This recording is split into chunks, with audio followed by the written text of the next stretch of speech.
Welcome back to another episode of Before You Buy, the show where we give you some straight-up gameplay and our first impressions of the latest games releasing. Hi folks, it's Falcon. Let's talk about Mighty Morphin Power Rangers Rita's Rewind.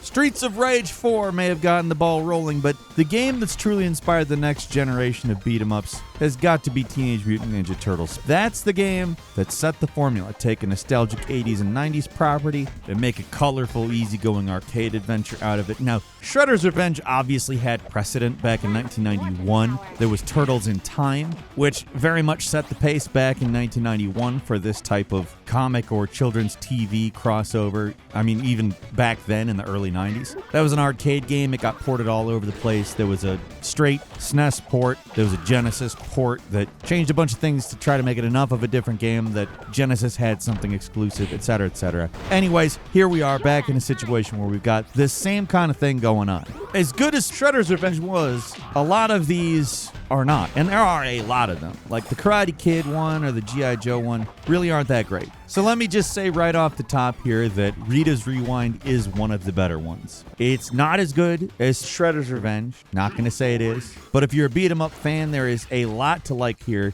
and there are a few fun twists on the usual formula. Now, to make a good nostalgia bait beat-em-up, there's two essential elements. The graphics need to look old but feel high quality, like the sprite work has to be detailed and readable no matter how chaotic things get, and the music's gotta be great. Good music is essential for a fun beat-em-up. Even if the controls are awesome, it feels smooth as butter. You got a crappy soundtrack, it's real hard to get hyped in the way that these games are supposed to hype you up. And guess what? On those two counts, it nails it. They also hit all the right nostalgia buttons. If you grew up on the Power Rangers, this game is going to be a blast of endorphins to your brain. It'll unlock long-forgotten memories of the dumbest, weirdest, random bits of nonsense from that show. Yes, Bulk and Skull are here, and yes, they do play the music every time you talk to them. If you say the words Bulk and Skull, I hear that music. We didn't even have to play this game. But here's the thing, I don't think I need to explain what this game is. You see it, you know what you're getting. Just to be thorough though, Power Rangers Rita's Rewind is a classic belt-scrolling 2D arcade action game. You go through 15 stages split into 5 chapters,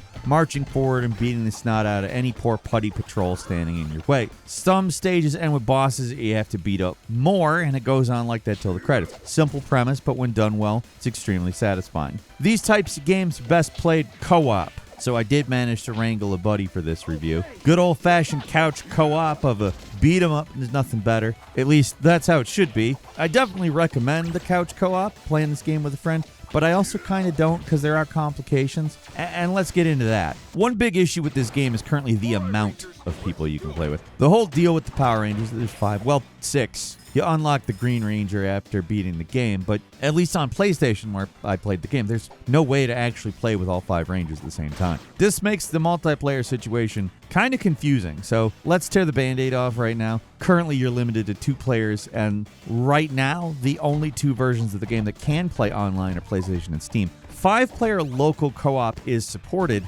on anything that is not PlayStation, which for some reason limits co-op to 4 players, which is just some kind of hard rule with Sony for whatever reason. For the Xbox and Switch, they are planning on getting the online version up and running. It's not available at launch yet, apparently going to get patched in a few weeks. And for all versions, full online co-op with all the Rangers is coming eventually. It's a confusing launch that makes it look like the game's coming in hot, but at least in my experience, it's not buggy or anything. It all functions properly, and at least playing local co-op, I ran into no issues with the game on a technical level. The gameplay is mostly solid. The simple act of punching through a horde of enemies feels great. The sound effects are crunchy as far as these games go, and this one is actually impressively authentic to the arcade experience, more than these usually go. There's a few CRT filters I turned off for the review, but the default one's fine. It's subtle enough not to be distracting. The sprites have a little more of that grungy mid-90s look rather than super slick modern sprites like Splinter's Revenge. I think that's good.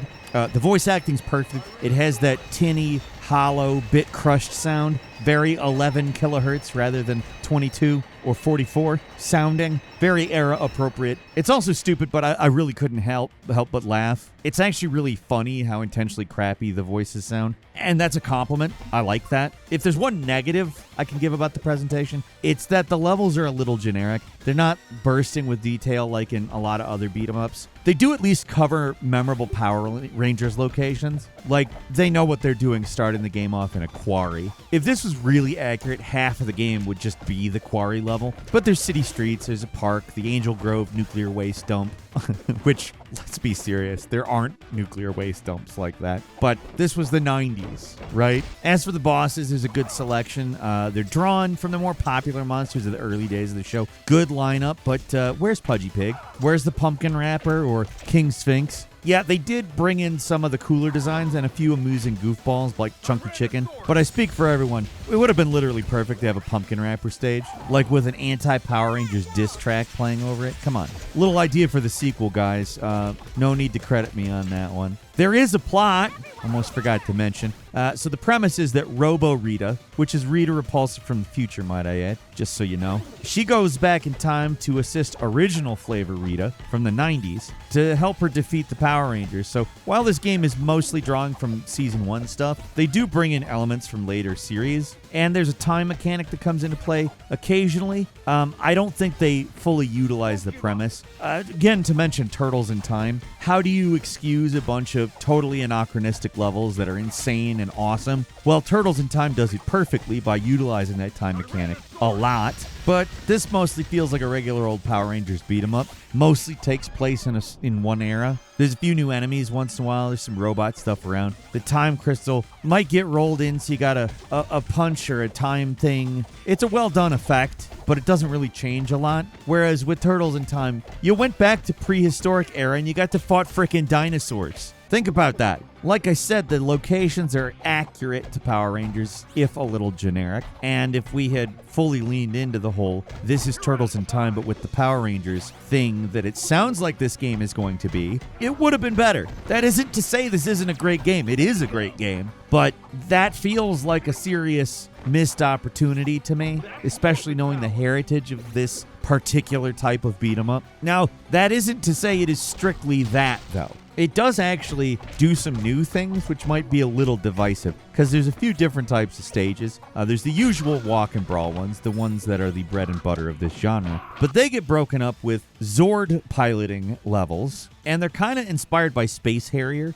I really like them. I think they're great. They really break up what could become monotonous with, like I said, kind of generic stages. Not the most generic or bad or anything, but we get some blasting that's really visually chaotic. They're not necessarily the most varied. They all look very similar. But getting to stomp around as an individual animal Zord is a super fun novelty. And they go by relatively quickly. They look great. The pseudo 3D effect, it's really cool and of the era, although it's not something that the Super Nintendo could have done with a decent frame rate at least. But it feels like a 90s arcade game, and man, it feels good. The same goes for the few levels where you're riding a bike. They play pretty much the same, except for being set in an endless quarry. You're riding around on seaside highways or through city streets. Some of these levels are absolutely nuts. They're non-stop explosions and chaos, and it's more complex, but it reminded me of Battletoads. Now, I say more complex. I don't mean more difficult. The Battletoads forward-scrolling levels are frickin' nuts, but I'm sure that aside from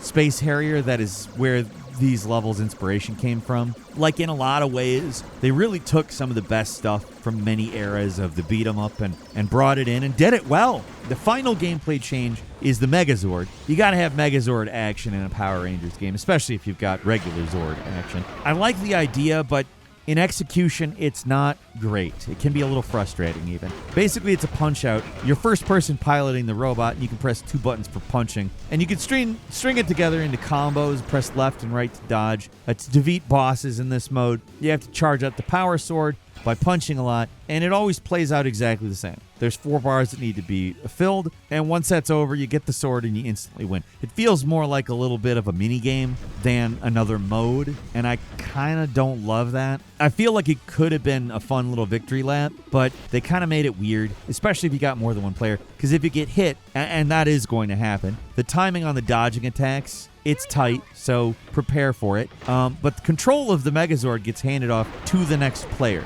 So how this goes is you're first starting out, the fight goes, the first player gets hit because they don't know what's going on, and then the second player gets the controls, and they also don't know what's going on, So they get hit, and it's a vicious cycle that continues for a while until somebody figures out what you're supposed to do. It's not hard, but constantly switching controls. It's super jarring, and it makes it so nobody can really get the hang of it quick. And if you got a player who can't get the timing on the dodges right, then they're dead weight. They're just going to make each one of the Zord battles go on longer and longer. And they're already too long. Like, I think with one player, it's not bad per se, but it's not good.